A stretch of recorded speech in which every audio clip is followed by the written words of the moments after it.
Papua, Papua Barat, Maluku, Maluku Utara, Sulawesi Utara, dan Nusa Tenggara. Ayo berdiri jadi wakil beta, suara-suarakan kekayaan bumi kita. Oh, ikan tuna beku, ikan tuna segar, rotan cengkih pala dan rumput laut, rotan dan wisatanya, semua ada di negeri kita. Semuanya kita punya, semuanya kita punya. Semua kita punya, tapi kadang kita nggak tahu kalau kita punya gitu ya, Om Jo ya. Kita suka silap terhadap apa yang kita punya. Iya, suka lupa, malah mungkin kadang-kadang yang kita nggak punya, aku punya. Tapi Nggak, soalnya kita suka melihat bangsa lain, orang lain. Rumput tetangga lebih hijau daripada rumput kita, padahal rumput kita nggak pernah disiram. Permasalahannya ada di kita. Tapi ini menarik, Nitya pengen juga ngomongin kadang-kadang kita lupa apa yang kita punya. Termasuk kita suka lupa, kita bukan cuma punya tetangga Asia Tenggara, Asia Timur, tapi kita juga punya banyak tetangga-tetangga yang sebenarnya bisa menjadi tetangga yang ikrip banget gitu ya di Asia Pasifik. Ini kadang-kadang kita lupa, padahal persahabatan ini kayaknya udah harus waktunya nih dijalin ya. Kita mungkin bisa bicara mengenai persahabatan bagai kepompong ini dengan bagaimana kita bisa melihat apa yang bisa dilakukan oleh tetangga-tetangga negara-negara kita di Asia Pasifik. Nitya mau undang langsung aja kali ya Om Jo ya. Okay. Sudah ada Wakil Menteri Luar Negeri Pak Mahendra Siregar sama Pak Tantowi Yahya, Duta Besar Wellington. Selamat bergabung Bapak-Bapak, terima kasih. Ini kawan saya ini Pak Tantowi. Yang sebelah kanan ini kawan lama ya berarti ya. Berarti harus duet nih kayaknya. Pak Tantowi di sini, Om Jo sudah siap dengan gitar. Mungkin habis ini kita nyanyikan Rirot kayaknya. Boleh. Tapi ini menarik. Tadi sebelumnya Om Jo mengatakan bahwa kita suka lupa sama apa yang kita punya. Padahal kita punya segalanya. Indonesia bagian timur punya banyak sekali yang belum dieksplor. Tetangga-tetangga kita, negara-negara yang ada di Asia Pasifik ini suka kita belum rangkul begitu. Ini menarik, saya ke Pak Mahendra terlebih dahulu Pak. Kenapa kita harus merangkul negara-negara tetangga kita di Asia Pasifik? Kenapa harus sekarang kita rangkul? Kenapa kita suka lupa sama mereka? Padahal potensial sekali persahabatan bagi kepompong ini. Terima kasih Nitya sudah mengundang. Kalau boleh saya memulainya dengan mengatakan bahwa kita bukan hanya bertetangga, tapi kita bagian dari negara-negara Pasifik. Yeah, that's true. Memang Indonesia ini relatif unik ya, karena kita memang tahu kita adalah bagian dari Asia dan negara Asia. Tapi memang tadi kita sering lupa bahwa kita juga bagian dari Pasifik. Karena ibu kotanya di Jakarta, di Pulau Jawa saja. Bayangkan kalau ibu kotanya di Papua, maka kita namanya negara Pasifik yang ada Asianya gitu. Asia ada Pasifiknya. Nah itu satu. Kedekatannya akan jauh lebih terasa begitu ya Pak Mahendra ya? Kedua adalah yang lebih menarik dan unik dibandingkan negara-negara Asia yang punya wilayah Pasifiknya, Jepang, Korea, dan juga China sebagian, atau bahkan Rusia. Indonesia ini bukan hanya punya wilayahnya, tapi juga etnisnya, rasnya. Yang unik lagi adalah ras Melanesia yang ada di Indonesia, yang adalah ras etnis utama di Pasifik, utamanya Pasifik Selatan. Di Indonesia jumlahnya lebih besar daripada seluruh di kawasan Pasifik Selatan dijumlahkan. Jadi lebih banyak kalau yang itu Indonesia kita sangat ya, unik. Pak. Jadi yang satu kita unik, kalau yang ini sangat unik. Nah, hanya tadi kita perlu lebih ingat lagi bahwa kita as much as Pacific country as Asia. Kira-kira kenapa kita suka lupa dan kenapa harus mengingatnya sekarang? Kalau lihat ke belakang, memang karena konsentrasi penduduk, konsentrasi pergerakan ekonomi, konsentrasi mobilitas, juga interaksi dengan kawasan, dan juga tentu jumlah populasi lebih banyak di barat yang katakanlah ethnic wise atau race wise itu adalah Melayu. Ya. Tapi dalam bingkai NKRI tidak ada isu mayoritas, tidak ada isu jumlah, semuanya harus sama. Nah ini saya rasa kita tidak usah terlalu lihat ke belakang kenapanya, kita harus mulai sekarang dan ke apa yang depan. bisa kita perbuat begitu ya Pak ya? Itu lebih cocok. Kalau gitu saya langsung ke inovator yang satu ini deh. Ini bukan cuma duta besar nih, tapi kan ide-idenya luar biasa banget. Kita kalau terima kiriman, wah lagi bikin acara ini segala macam. Pak Tantowi, artinya apa yang bisa kita lakukan? Oke lah, mungkin pernah terlupa, pernah kurang akrab begitu. Tapi kan sebenarnya diplomasi ini kan terus berjalan. Ada banyak sekali upaya-upaya yang dilakukan supaya kita tetap akrab. Apa yang bisa dilakukan sebenarnya? Dan dalam situasi pandemi ya, semuanya kan serba terbatas. Apa yang bisa kita lakukan? Ya, terlebih dahulu saya ingin menggarisbawahi apa yang disampaikan oleh Pak Wamen tadi, bahwa kita ini bukan saja tetangga dari negara-negara di Pasifik, tapi kita adalah bagian dari Pasifik itu sendiri. Jadi mimpi kita ke depan itu adalah ketika orang berbicara Pasifik, ada Indonesia di dalamnya. Indonesia bagian timur. Nah, kalau misalnya 5 provinsi kita di bagian timur Indonesia itu ya, yaitu Papua, Papua Barat, Maluku, Maluku Utara, NTT, bahkan Sulawesi Utara, yang bibir pantainya itu langsung menghadap Pasifik. Itu digabung di dalam suatu region baru, katakanlah demikian, yang namanya Pasifik, maka nilai ekonomi dari kawasan ini akan melompat tajam. Dari tadinya kawasan yang penduduknya hanya 40 jutaan, tiba-tiba melompat menjadi lebih dari 300 juta. Jadi dari sudut pandang ekonomi, Pasifik itu akan menarik. Ya? Betul. Nah, kembali ke pertanyaannya Nitya tadi, apa yang kita bisa berikan buat mereka? Nah, kita di Kementerian Luar Negeri itu sudah melakukan mapping. Apa sih sesungguhnya permasalahan utama orang-orang di Pasifik, yaitu orang-orang yang tinggal di negara-negara kepulauan itu. Pertama adalah soal konektivitas. Yang mereka harapkan dari negara-negara yang biasanya membantu, ya, seperti Australia, Selandia Baru sebagai tetangga terdekat, adalah sebenarnya membantu mereka dalam menyelesaikan permasalahan konektivitas ini. Tapi sepertinya negara-negara yang selama ini menjadi partner mereka itu belum begitu berkonsentrasi di penanganan isu ini. Jadi kalau kita bisa menawarkan satu konsep bagaimana bisa mengkoneksi antar negara-negara kepulauan itu, apapun itu nanti bentuknya, itu akan menjadi sesuatu yang mereka harapkan dan hargai. Konektivitas itu, Nitya, bukan hanya transportasi, tapi ini menyangkut komunikasi misalnya, ya. Internet itu kan masih menjadi isu di banyak negara-negara Pasifik. Jadi kalau kita juga bisa memberikan bantuan mengenai komunikasi ini, itu juga akan menjadi bantuan yang sangat mereka hargai. Ya, artinya memberikan banyak manfaat untuk mereka, tapi juga memberikan banyak peluang manfaat untuk Indonesia juga. Ini mungkin kenapa Pak Mahendra akhirnya Pacific Exposition ini dilakukan ya. Kalau Nitya tidak salah 2019 sudah pernah dilakukan, tapi karena ada pandemi jadi baru akan dilakukan yang kedua ini Oktober ini. Betul ya Pak?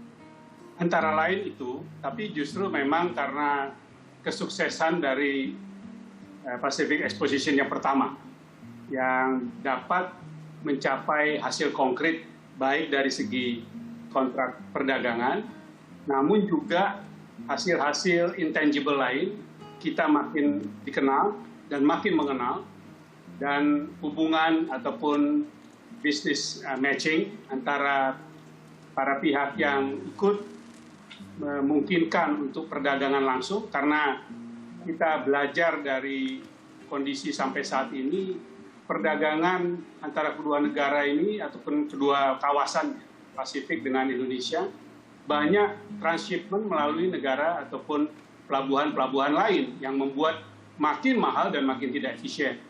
Dan juga pengenalan mengenai variasi, merek, jenis produksi, kemampuan industri Indonesia di sana dan juga potensi di sana harus terus ditingkatkan. Jadi sebenarnya ini untuk semakin mendorong sinergi dan konsolidasi dari mereka yang memang sudah ada, tapi kita perluas dan kita makin perkenalkan secara langsung. Sehingga di sana pun makin sadar Indonesia yang lebih utuh itu seperti apa potensi untuk kerjasama yang saling menguntungkan dengan negara-negara di sana. Oke. Nah, exposition ini membuka peluang dan memberikan suatu terobosan untuk itu yang dikaitkan dengan kepentingan dan kebutuhan ekonomi, perdagangan, investasi, tapi juga sosial budaya, dan semua bungkusnya itu adalah people to people. Ya, people to Saya rasa people. itu alasannya kenapa kita perlu yang kedua ini, dan mungkin nanti yang ketiga, yang keempat, dan selanjutnya. Amin. Itu doanya ya, karena sudah ribuan orang yang datang di exposition pertama, jadi nampaknya animonya luar biasa dan tuan rumah kali ini makanya sudah mulai siap nih. Pak Mahendra, terima kasih. Nanti Nitya izin akan tanya-tanya lebih banyaknya ke Pak Tantowi berarti ya. Ini kita akan ulas lebih banyak juga apa yang bisa ditawarkan, apa yang bisa dinikmati dalam kondisi pandemi seperti ini. Ada apa yang berbeda di exposition yang kedua ini, Pacific Exposition yang kedua. Nanti Nitya masih boleh ngobrol lebih banyak ya sama Pak Tantowi. Kalau Pak Mahendra kan akan melanjutkan aktivitas nih nampaknya. Terima kasih Pak Mahendra sudah cerita lebih banyak. Artinya kalau Nitya boleh rangkum dengan peribahasa tak kenal maka tak sayang gitu ya. Jadi kalau kita mau lebih biasa, kita harus lebih banyak promosi, harus lebih banyak kenalan. Terima kasih Pak Mahendra. Pak Tantowi, kita lanjut ya di sini ngobrol. Nitya pengen tahu apa yang berbeda di exposition Pacific Exposition yang kedua akan digelar Oktober nanti dalam keadaan pandemi. Habis ini kita akan ngobrol lebih banyak. Hampir semua negara-negara Pasifik mendukung keutuhan wilayah Indonesia dengan Papua. Karena produk kita tidak banyak hadir. Untung ada mie instan. Saya baru mau bilang.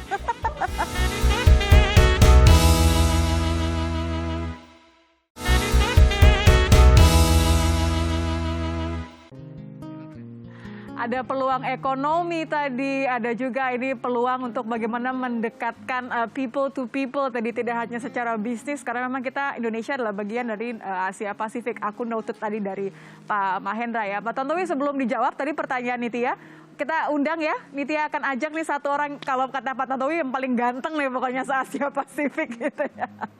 Pak Jailani, terima kasih loh Pak gabung sama Nitya. Terima kasih sekali. Pak Jailani, Nitya mau dengar dulu jawaban dari Pak Tantowi. Sebelumnya tadi Nitya tanya, ini kan the second Pacific Exposition, artinya yang pertama katanya sukses besar begitu ya. Kenapa dilanjutkan sampai yang kedua? Ini sebagai tuan rumah apa yang berbeda tahun ini? Pak Tantowi, monggo. Ya, jadi sebagaimana disampaikan Pak Mahendra tadi, kesuksesan Pacific Expo yang pertama itu membuat negara-negara di Pasifik, baik pemerintah maupun private sektornya, itu mengharapkan Indonesia menyelenggarakan lagi. Terlebih kondisi sekarang kita dalam keadaan pandemi di mana ekonomi macet. Ekonomi di negara-negara Pasifik itu sebagian besar bertumpu kepada pariwisata. Dalam situasi COVID seperti sekarang ini, mana ada industri pariwisata yang hidup. Nah, keinginan dari negara-negara Pasifik itulah yang membuat kita, pemerintah Republik Indonesia, untuk kembali menyelenggarakan Pacific Exposition kedua meskipun dalam keadaan pandemi.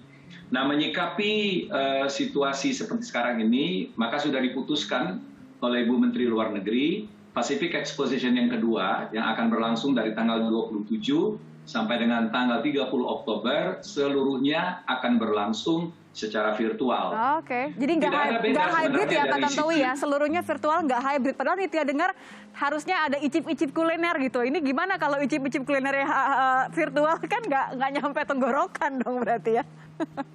Jadi gini, Nitya, tadinya full physical tadinya. Tapi setelah kita melihat kemungkinan perbatasan dibuka itu sangat kecil ya, maka kita coba bikin hybrid. Yang kita akan bikin physical itu adalah Festival Masakan Pasifika. Ya, Festival Masakan Pasifik. Kalau kita berbicara Pasifik di sini sudah termasuk itu Indonesia bagian timur.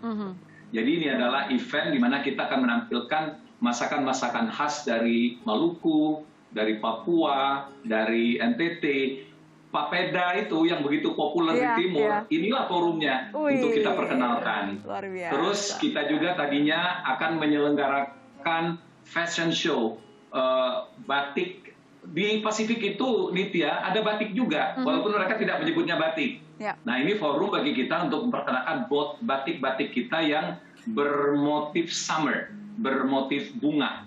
Ya, karena kan Oktober kan Ya, summer sudah di masuk sini. musim panas. I see. Sudah masuk musim panas. Tapi melihat perkembangan masih buka tutupnya perbatasan Selandia Baru dengan Australia, apalagi dengan negara-negara lain yang masih belum jelas, Menteri Luar Negeri akhirnya memutuskan lebih bagus kita laksanakan ini secara full virtual. Saya senang sekali mendengar tadi penjelasan Pak Mahendra. Pak Tantowi mengatakan bahwa they're very excited of us gitu. Mereka senang sekali melihat apa yang Indonesia bisa tawarkan. Karena kan sebenarnya isu yang menjadi sorotan di negara-negara Asia Pasifik terhadap Indonesia ini karena kedekatan dengan isu-isu Papua.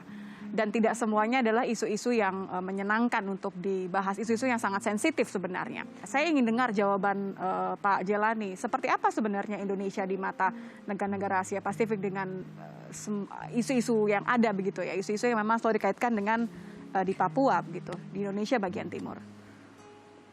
Terima kasih.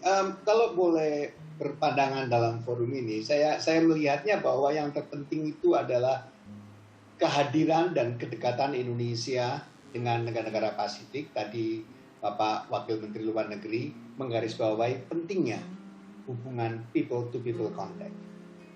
Menurut saya hal ini yang perlu ditekankan, dan saya juga melihat kegiatan Pacific Exposition yang dilakukan oleh KBRI Wellington ini merupakan langkah positif sekali untuk mendorong people-to-people contact tersebut. Terus terang saja persoalan utama yang dihadapi saat ini adalah kehadiran Indonesia. Mengapa hal ini terjadi? Karena kita tahu semenjak kita sekolah di SD dulu, kita selalu mengatakan bahwa Indonesia ada di persimpangan Samudra Hindia dan Samudra Pasifik. Namun sampai beberapa tahun yang lalu perhatian kita terhadap kawasan Pasifik jujur masih perlu ditingkatkan kembali. Bahkan selama ini menurut hemat saya, Indonesia lebih cenderung, atau masyarakat Indonesia lebih cenderung mengidentifikasikan dirinya sebagai bangsa Asia daripada sebagai bagian dari masyarakat Pasifik. Ini merupakan suatu kenyataan yang selama ini kurang mendapat perhatian. Kita tahu seharusnya bahwa bangsa Indonesia memiliki, we share the same ancestor, kita memiliki persamaan nenek moyang, yaitu orang-orang Austronesia yang ribuan tahun yang lalu berimigrasi ke Kepulauan Pasifik. Bahkan adanya kemiripan bahasa yang juga menjadi bukti keterkaitan historis tersebut. Dan yang lebih penting lagi adalah saat ini Indonesia ini merupakan negara yang memiliki penduduk dari ras Melanesia terbesar. Berarti mungkin gini Pak Jelani, saya potong. Berarti mungkin kekhawatirannya adalah kalau kita tidak sering berbagi, begitu kita tidak hadir, Indonesia tidak hadir, akan ini yang menjadi penyebab timbulnya salah-salah paham begitu, sehingga beberapa pandangan negara-negara di Asia Pasifik terhadap isu-isu di Indonesia, apalagi isu-isu saudara-saudara kita di Papua yang lebih dianggap memiliki kedekatan. Itu terjadi begitu ya. Jadi diharapkan ini tidak hanya peluang ekonomi. Tadi kan kalau Pak Tantowi bilang peluang ekonomi adalah peluang yang sangat bagus, tapi juga untuk meminimalisir adanya kesalahpahaman tadi karena tidak pernah bertemu atau jarang ngobrol gitu ibaratnya. Betul sekali. Kata kuncinya pada kehadiran. Melalui Pacific Exposition ini, saya berharap bahwa kehadiran Indonesia di kawasan Pasifik menjadi lebih kuat. Karena tadi di awal pembicaraan kita selalu mengatakan tak kenal maka tak sayang. Begitu juga halnya dalam dunia diplomasi.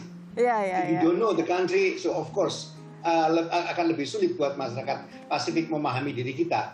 Dan satu hal yang perlu digarisbawahi di sini ya, terlepas beberapa tantangan yang kita hadapi saat ini, bukan berarti kita menghadapi persoalan besar mengenai Papua di Pasifik. Sebagian besar hampir semua negara-negara Pasifik mendukung keutuhan wilayah Indonesia dengan Papua.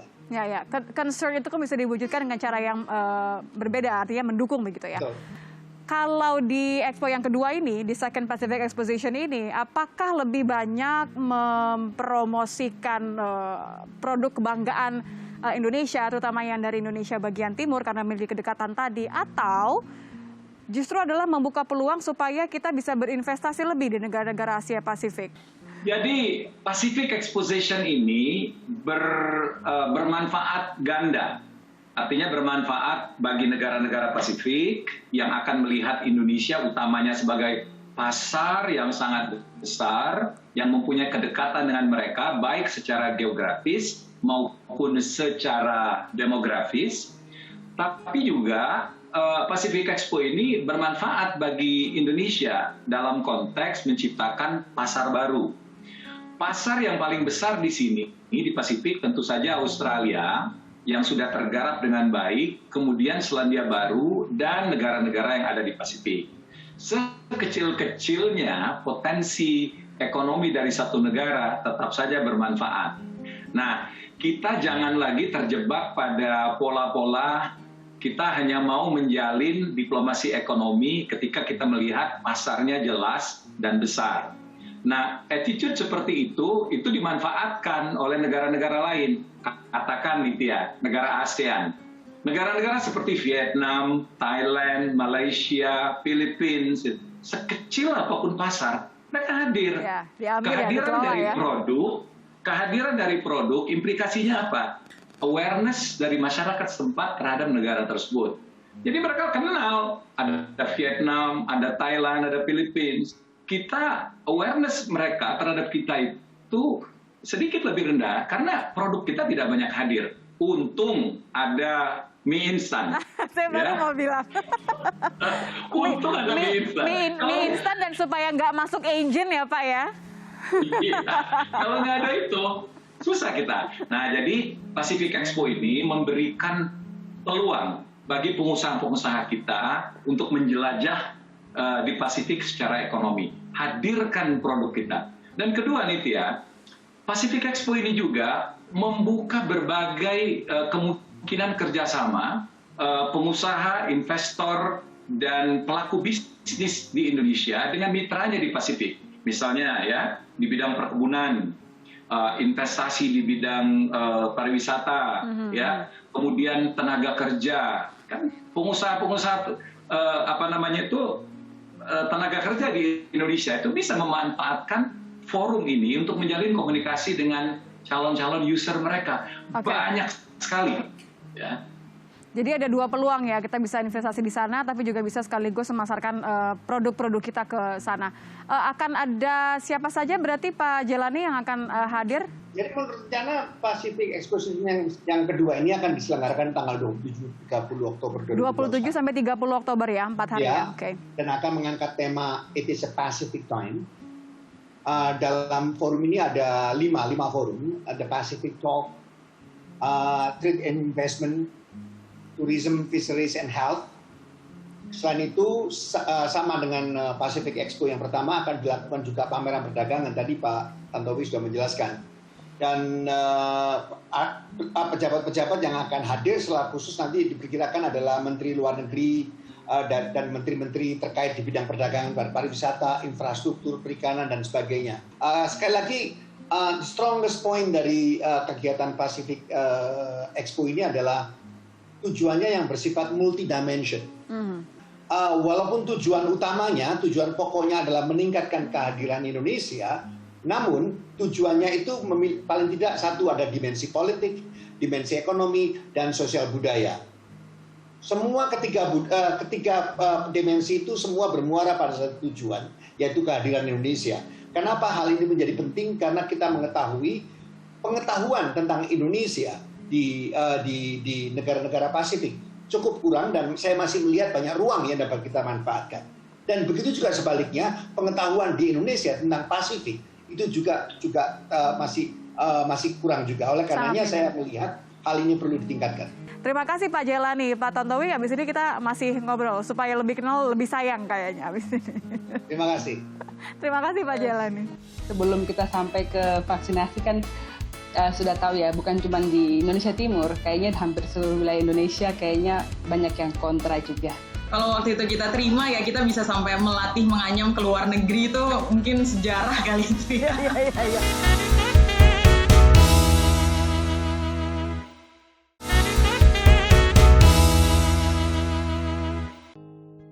anak-anak muda timur Indonesia, bersinarlah seperti matahari terbit, mereka indah warna jingga.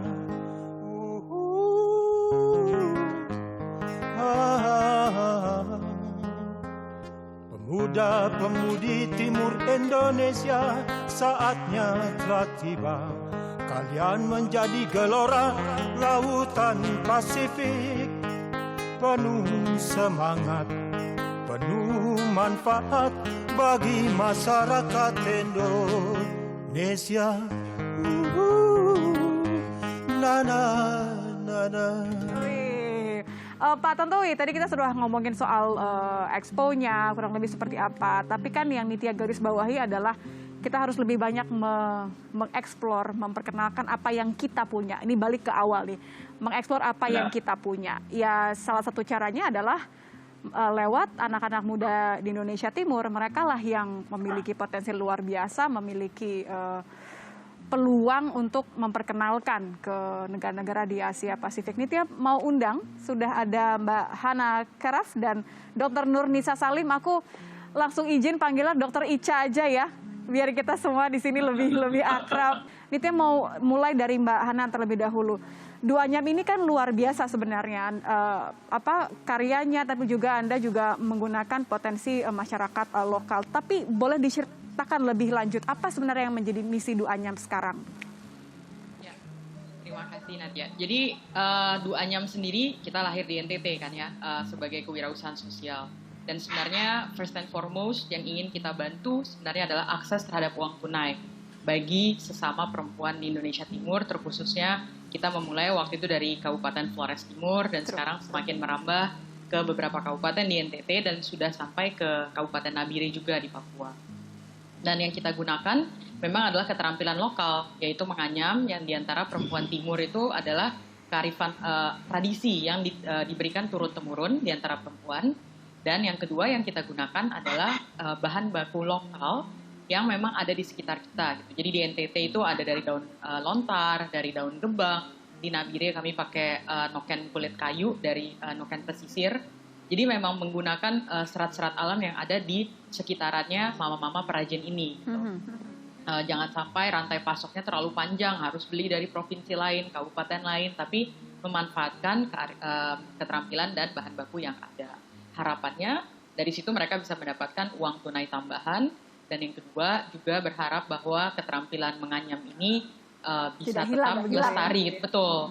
Karena pas pertama kali masuk 2014 kita mulai dengan anyaman, itu banyak sekali nona-nona yang bilang, oh menganyam itu kerjaan nenek di rumah gitu. Ada yang saya ketemu tuh malah nganyam diem-diem karena malu, takut kelihatan teman-temannya. Gitu. Ya, terlihat tidak modern begitu ya. Tidak modern begitu ya. Betul. Nah, dari situ kita coba kolaborasi nih dengan brand-brand yang cukup besar di Jakarta. Dibikin lebih trendy ketika brand-brand besar di Jakarta mulai kolaborasi anyaman, mulai ada artis-artis Instagram gitu yang mulai pakai produk anyaman. Nah, di desa itu juga mulai berubah.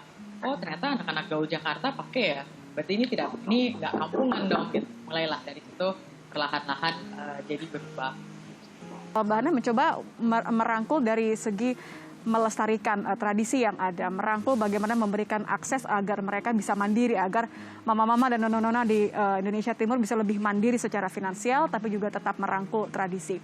Nah, yang dilakukan Dr. Ica juga luar biasa juga mulianya. Kita tahu bahwa pandemi ini pukulan yang besar bagi tenaga medis, terutama juga di Indonesia Timur. Ini kan PR-nya sekarang lagi mempercepat vaksinasi ya, Dr. Ica ya.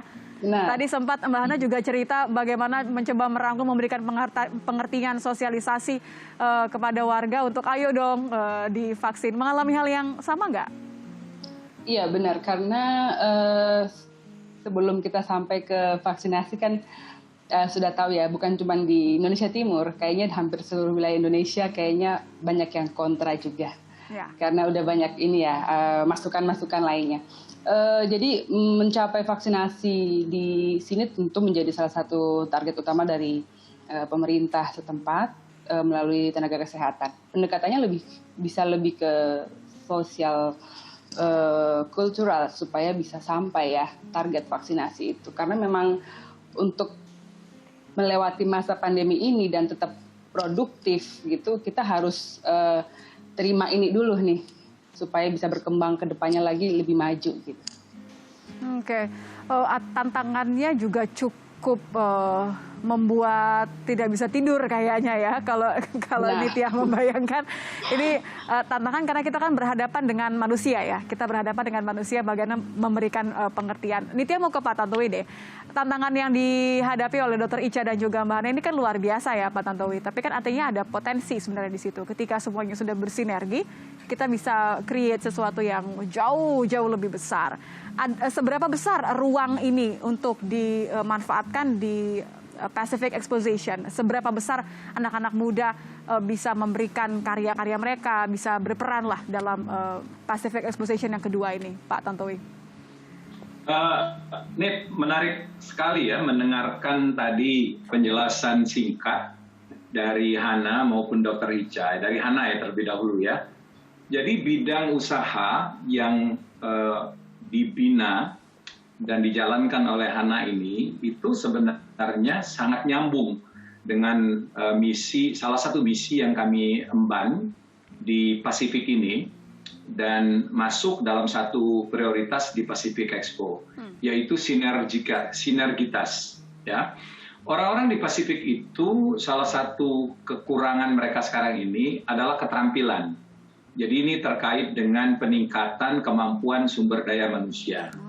Nah, kerajinan sebagaimana yang dijelaskan oleh Hana tadi, di Pasifik ini sama persis dengan saudara-saudara kita yang ada di bagian timur Indonesia.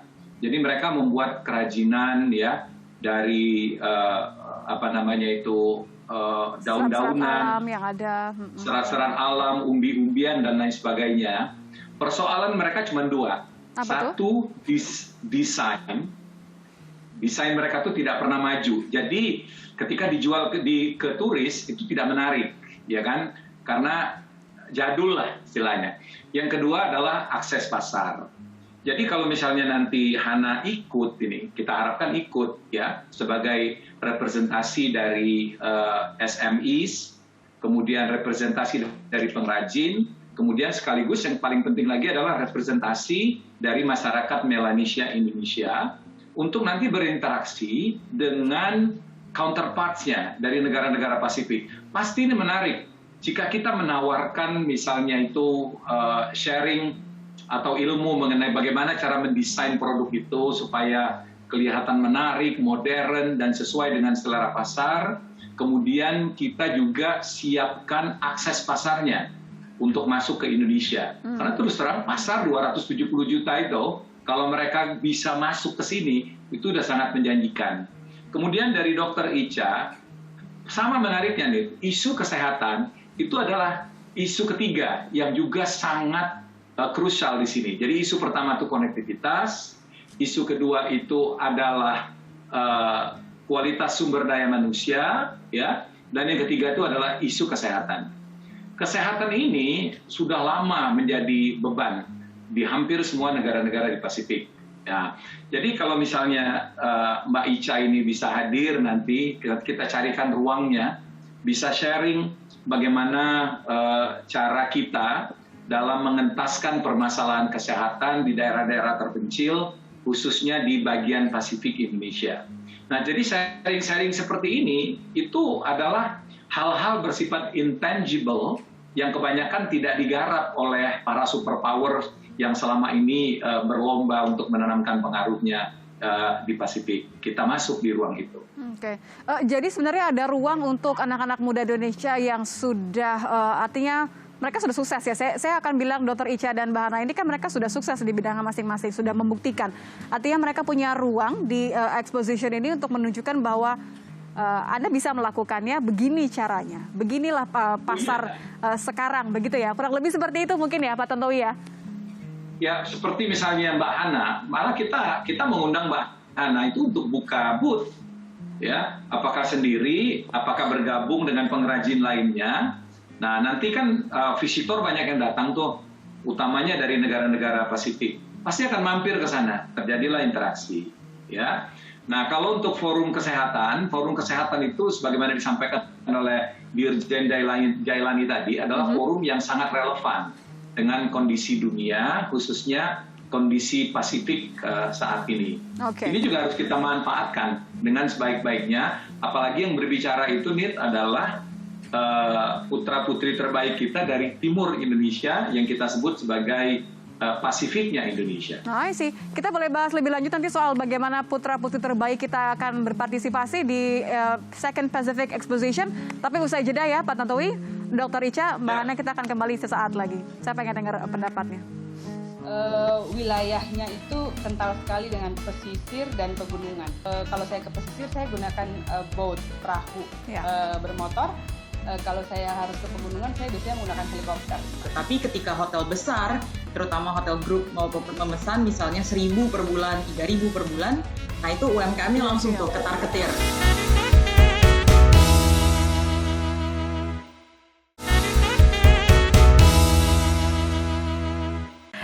Tadi Nita dengar cerita yang bagus sekali. Nita ingin Mbak Hana menceritakan yang berbagi sama kita nih, mumpung akan ada banyak yang dengar. Jadi sebenarnya ini adalah bukti bahwa peluang pasar anyaman Indonesia di Asia Pasifik itu nyata. 2016 pernah diundang. Boleh diceritakan lebih lanjut Mbak Hana. Jadi ini supaya kaitannya nanti apa nih yang bisa kita kontribusikan di Second Pacific Exposition ini nanti?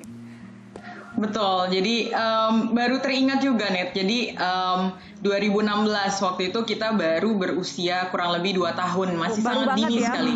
Iya, jadi memang masih baru membangun sistem juga di desa-desa di Indonesia, lalu juga masih mengembangkan perusahaannya, masih awal sekali, masih fundraising dan seterusnya. Jadi waktu itu tiba-tiba dihubungi oleh beberapa rekan dari Kedutaan Besar Fiji di Jakarta.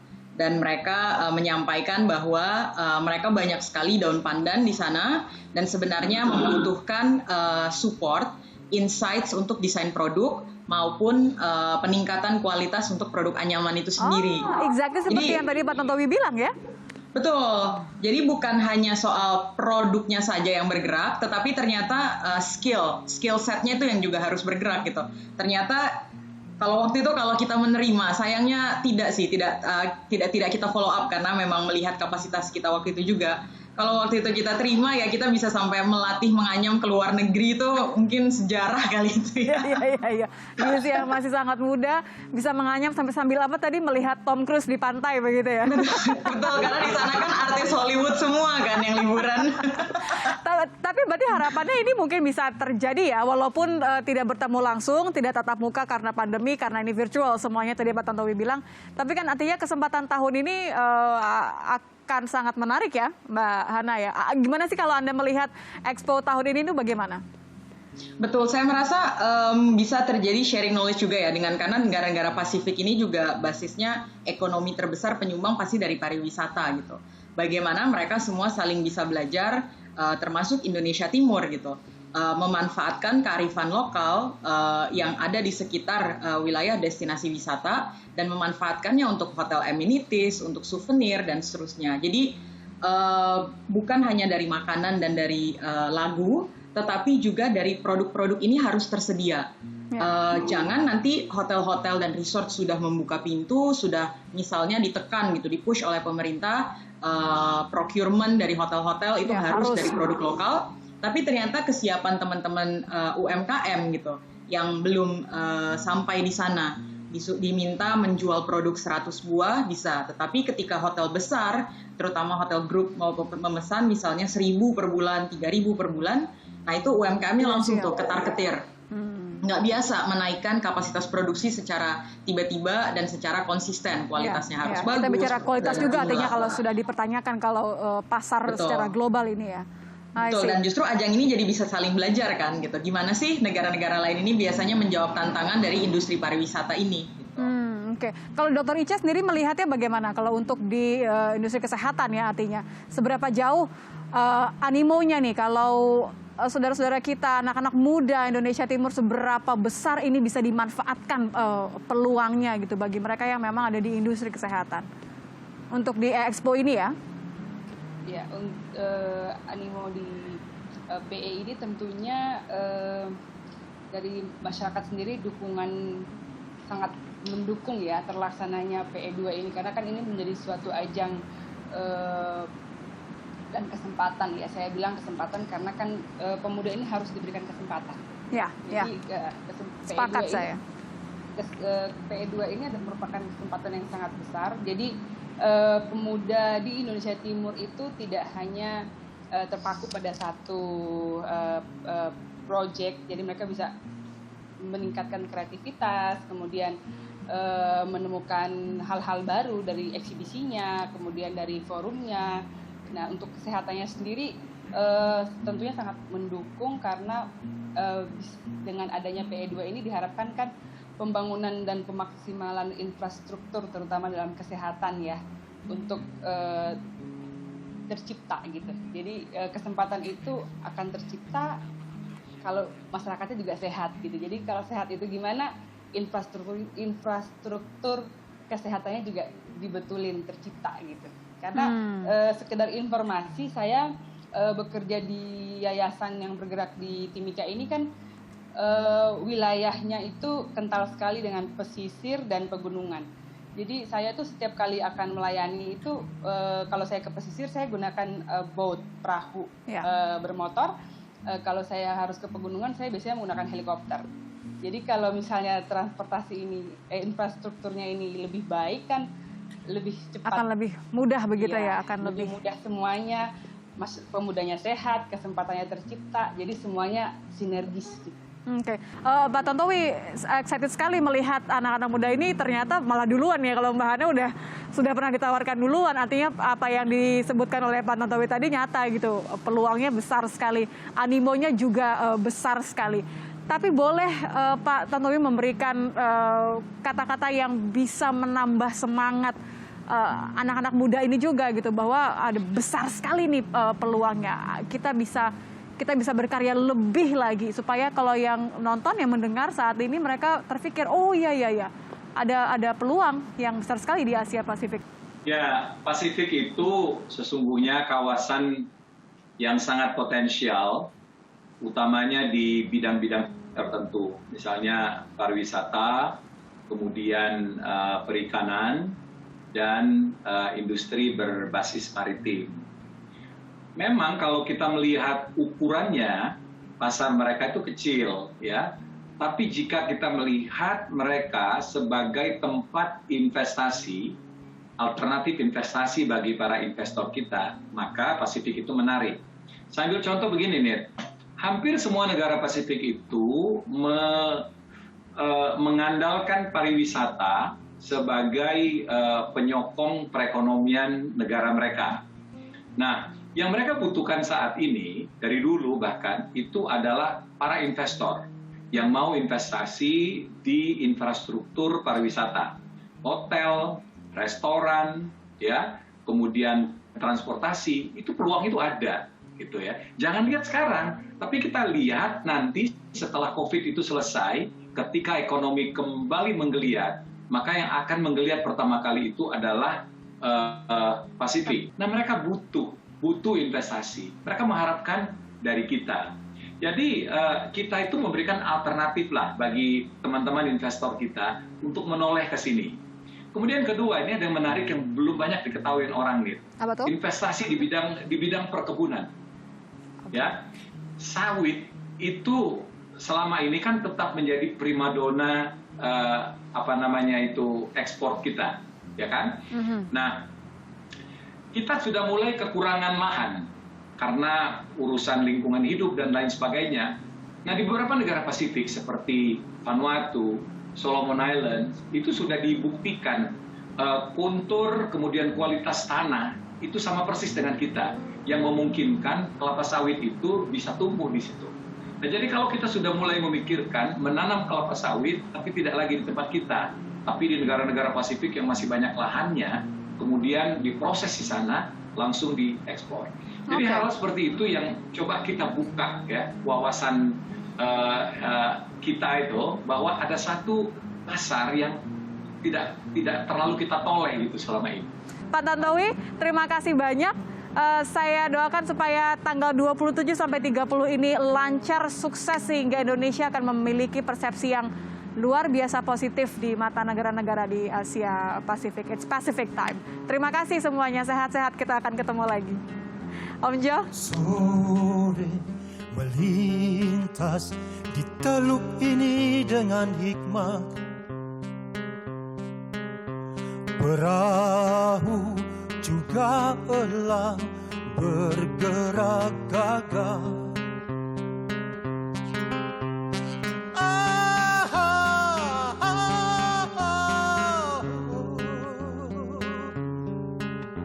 Selalu saja, tiap sendiri cuma ingat kerja matamu. Padahal telah kutikan sepi dan nyeri di waktu beku. Da-da-da, da-da-da, da-da-da, da-da-da, da-da-da, da-da-da, da-da-da, da-da-da, da-da-da.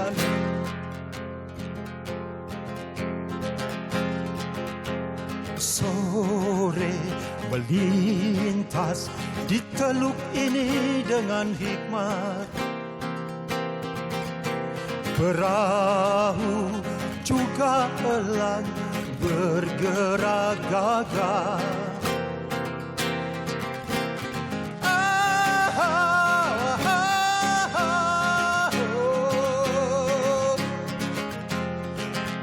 Selalu saja, tiap sendiri cuma ingat kerja matamu.